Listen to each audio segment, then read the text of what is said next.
talk a bit about forming a Catholic conscience, or forming our conscience just in general.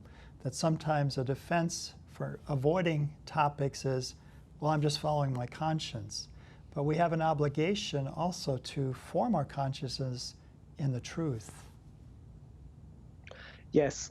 Well, the Catholic Church in general has always seen part of its mission as forming the consciences of the faithful, and indeed of the culture beyond the Catholic community, because we don't we are meant to be salt of the earth and the light of the world, in imitation of Christ, and we know that moral issues are quite often the battleground for that.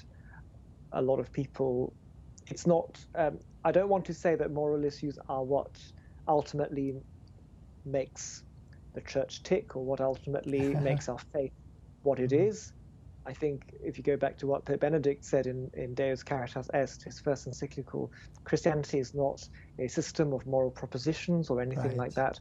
Fundamentally, it's an encounter with a person, a definitive encounter with Jesus Christ, who has changed the course of history and who has the power to change our lives. That has to be our starting point, at least when we think about forming consciences, when we think about evangelizing the culture. But we also recognize that for many people, anecdotally, we know many people leave the church precisely because of one moral issue or another. There are others who leave for different reasons, scandals in the church, but anecdotally, most of us will know somebody, a family member, a friend, who feels a particular teaching to be a hard one, a difficult one to live out in, say, their vocation as a doctor or as a married person.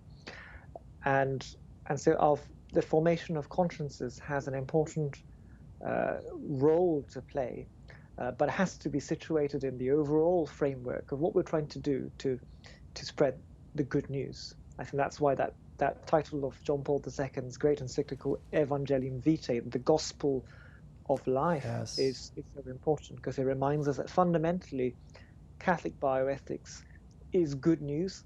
Fundamentally, the aim of Catholic bioethics cannot but be the salvation of souls, beatitude. And if that is our perspective, it's not just about moral perfection in a kind of selfish or self-centered way, but it's about salvation and what we need for salvation, and how we need to act in accord with that universal call to holiness. If people can be drawn to that, then I think we're on the right track in terms of encouraging the formation of consciences. Then I think, and obviously there is a role, a place for the intellectual side of things, for the arguments, and even, dare I say, for the apologetics, obviously, to be used sensitively.